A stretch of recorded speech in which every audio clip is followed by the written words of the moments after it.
Chapter 15. The Late Speaker. Picture this. You are the Master of Ceremonies for a high-level corporate function. You've arrived at the venue an hour early and introduced yourself to the event organizer, the venue manager, and the caterer. The hall is tastefully decorated and the DJ is filling the room with smooth jazz. You glance at your watch. Everything is going to plan. The show starts in 10 minutes. Then the organizer comes rushing in to give you bad news. The guest speaker was on his way, but had to attend an urgent, unscheduled meeting before coming here. Looks like he definitely will be late. The question is, when will he arrive? Nobody knows for sure. Such a scenario has the potential for sharply raising stress levels before the show even gets underway. The client, the person paying for the event, wants to know what's going on. The audience, guests, and the media want proceedings to start right away, busy people as they are. The organizer just wants a faraway place to hide from this unwanted pressure.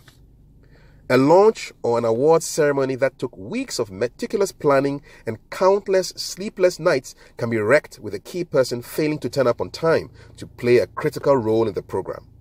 You are the MC. You are in the middle of a potential storm. What is your decision?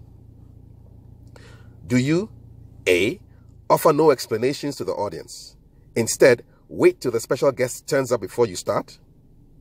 Or B, start the show on time, apologize profusely, and let the audience know that the guest speaker will be late?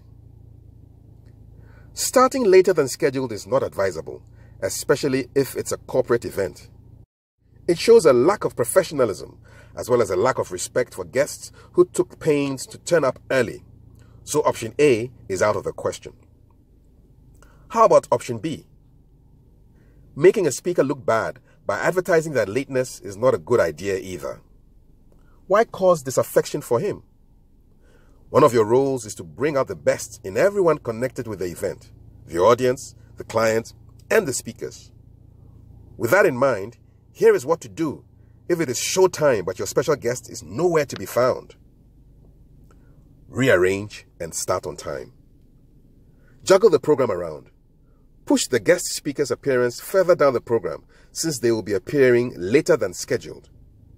Feel free to bring forward items that were originally scheduled to run after the guest of honor's speech.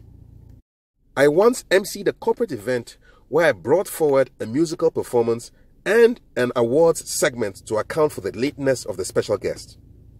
After making these changes, I started the event on time. I suggest you do the same. No apologies are needed. Just get on with it. The audience will be happy that you're not wasting their time. They'll take a cue from you and assume that the show was originally planned that way. Coordinate. The event is now underway. You're on the stage. How will you know when your special guest turns up? Coordination is the key.